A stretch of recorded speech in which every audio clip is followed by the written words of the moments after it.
नमस्कार मु राजीव कुमार पात्र भेषज और डायबिटीज विशेषज्ञ। आज आम आलोचना करवा सर जो घरे घरे डायबिटीज छोट पिला डायबिटीज कौन कले रोक डायबिटीजटा आम डाएट रु होची सेमती आम रोगी मान बुझाऊ जे D for diabetes D for diet. तेणु प्रथमतः मुख्य कारण होची डाएट बा खाद्य। तो आमर खाद्य कौन रद्वारा आमको डायबिटीज हम तापर आम अन्य विषय को जीवा।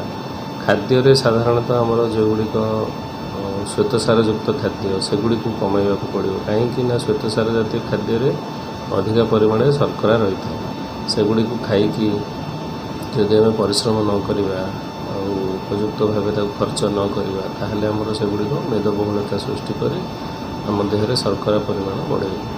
सेहीपरि फास्ट फूड बा जोगुड़िक सबुठु जल्दी बॉडी रे हजम हुए से आम इंग्लीश भी कहू हायर जीआई इंडेक्स बा ग्लाइसेमिक इंडेक्स युक्त खाद्य सेगुड़िक भी से आमर श्वेतसार जातीय खाद्य जोगुड़िक शस्यरु तैयारी जमीक भात रुटी बिस्कुट पाउरुटी मांडिया च बाजरा मका ये सब शस्य जातीय जिनस शर्करा अधिका रही है। सेगुड़ी आम कमेवा पड़ो खाद्य प्रोटीन युक्त खाद्य आम बढ़ेगा। प्रोटीन माने आम डाली सोयाबीन विभिन्न प्रकार मंजी एवं चिकेन अंडा माछ युड़िक आमर विभिन्न प्रकार प्रोटीन आमको दे था। एगुड़ी को खाइले आम देह को सुविधा हम एवं आमर डायबिटीज बढ़ो ना।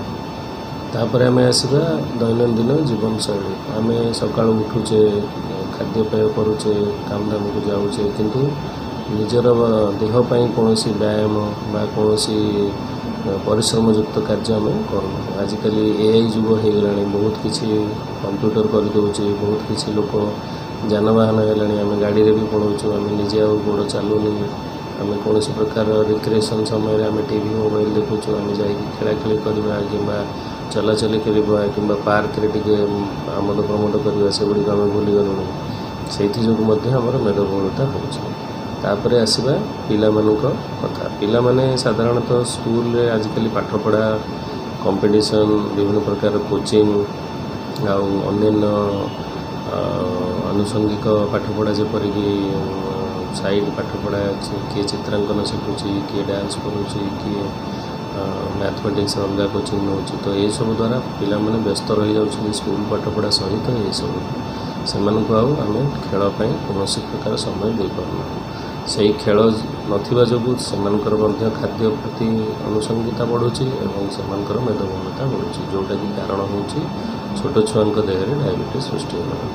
तेणु छोट छुआ को सब अल्प खाद्य पुष्टिसार जातीय खाद्य दि जाऊ श्वेतसार कम दि जाऊ एवं प्रतिदिन घंटाटे खेलवा को बाध्य करा समय उपयोग करा कले आम ये वर्ती पार आ छोट छुआ डायबिटीज हबार जो आशा अच्छी जो असुविधाटा अच्छी से दूर हो पार।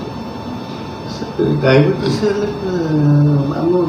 कौन क्षति पहुँचाऊँ देखो डायबिटीज गोटे रोग जो थे कि मल्टीपल ऑर्गन विभिन्न प्रकार अंग आमर क्षतिग्रस्त होता है। प्रथम डायबिटीज जो आम देह सुगर बढ़िया जो आम देहरे सब मेदबहुलता हम आमको हालिया लगे तापर धीरे धीरे से मेदबहुलता से डायबिटीज सुगर बढ़िया जो आमको वीकनेस लगे तापर आमको अन्य अंग प्रत्यंग को सेटा व्यापी आमको न्यूरोपैथी बा पाद गोड़ झिमझिम हवा बिंधा हवा चर्म रोग सृष्टि करवा आखि पावर कमी जावा हार्ट रे रोग हवा किडनी रे प्रॉब्लम हवा लिवर रे प्रॉब्लम हवा ये सब धीरे धीरे धीरे धीरे आम जब आम डायबिटीज को कंट्रोल न करवा ये सब स्टार्ट हो। तेणु डायबिटीज गोटे खाद्यजनित रोग किंतु जो से परिपूर्ण अवहेलित अवस्था आम रहा से से सबू अंग प्रत्यंग से ग्रास कर सारी। तेणु डायबिटीजटा बहुत छोट रोगटे जोटा कि केवल खाद्यपेय बा जीवन जल सृष्टि होता है किंतु से जो आक्रांत करे रोगी को संपूर्ण ऑर्गन सबू अंग प्रत्यंग को नष्ट कर चले और सब इम्पोर्टाट जिनस इम्यूनिटी बा रोग प्रतिरोध शक्ति को डायबिटीज कमे दिए तद्वारा रोगी सब बारंबार रोगी हुए बारंबार ज्वर बारंबार अन्य असुस्थता सब माड़ी आसे। सर कौन कर ପୁଣି ମୁଁ ସେଇ କଥା ଦୋହରାଇବି ଆପଣଙ୍କୁ, ଆମେ ସୁଷମ ଖାଦ୍ୟ ହିସାବ କରିକି ଖାଦ୍ୟ ଖାଇବା, ପ୍ରତ୍ୟେକ ଦିନ କିଛି ନା କିଛି ବ୍ୟାୟାମ କରିବା, ଠିକ୍ ସମୟରେ ନିଦ୍ରା ଶୋଇବା, କୌଣସି ଅଯଥା ଜିନିଷ ଷ୍ଟ୍ରେସ୍ ନେବା, ଏସବୁ ଜିନିଷକୁ ଆମେ ଯଦି ଦୂରେଇ ଯିବା, ଆଉ ଆମର ସବୁବେଳେ BMI ବା ବଡି ମାସ୍ ଇଣ୍ଡେକ୍ସ ବା ଆମର ହାଇଟ୍ ଅନୁସାରେ ୱେଟ୍ ତାକୁ ଦେଖିକି ଆମେ ସବୁବେଳେ ଚଳିବା। ସାଧାରଣତଃ ଲୋକଙ୍କର ଧାରଣା ଥାଏ ନାଇଁ ମୁଁ ଭଲ ଦିଶୁଛି, ଆମ ଘରେ ସମସ୍ତେ ମୋଟା, ମୋର ଓଜନ ଏତିକି ରହିବା କଥା, କିନ୍ତୁ ସେଇଟା ହେଉଛି ଭୁଲ ଧାରଣା।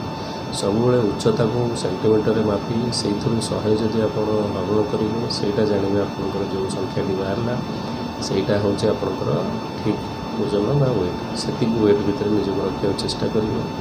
ପ୍ରତ୍ୟେକ ଦିନ କିଛି ନା କିଛି ବ୍ୟାୟାମ କରିବେ। ଖାଦ୍ୟ ଭିତରେ ଶର୍କରା ଜାତୀୟ ଖାଦ୍ୟ କମ୍ ରଖିବେ, ପୁଷ୍ଟିସାର ଜାତୀୟ ଖାଦ୍ୟ ଅଧିକା ରଖିବେ। ସବୁବେଳେ ଖୁସି ମନରେ ରହିବେ, କୌଣସି ବହୁତ ଚିନ୍ତାଗ୍ରସ୍ତ ବା ଷ୍ଟ୍ରେସ୍ ନେବେ ନାହିଁ। ଆଉ ସବୁବେଳେ ଏକାଗ୍ରତା ରଖିବେ, ମନକୁ ଭଗବାନଙ୍କ ଯେକୌଣସି ଧର୍ମ ହେଉ ଭଗବାନଙ୍କ ଚିନ୍ତାରେ ବି ରଖିବେ ଏବଂ ଗୋଟେ ଭଲ ଫ୍ୟାମିଲି ମେଣ୍ଟେନ୍ କରିକି ଚଳିବେ। ଏଇଭଳିଆ କରିବା ଦ୍ୱାରା ଡାଇବେଟିସ୍ରୁ ଦୂରେଇ ରହିବେ। ଏତ କଲେ ଆମେ ସୁସ୍ଥ ଜୀବନ ନିଶ୍ଚିତ ନିଶ୍ଚିତ।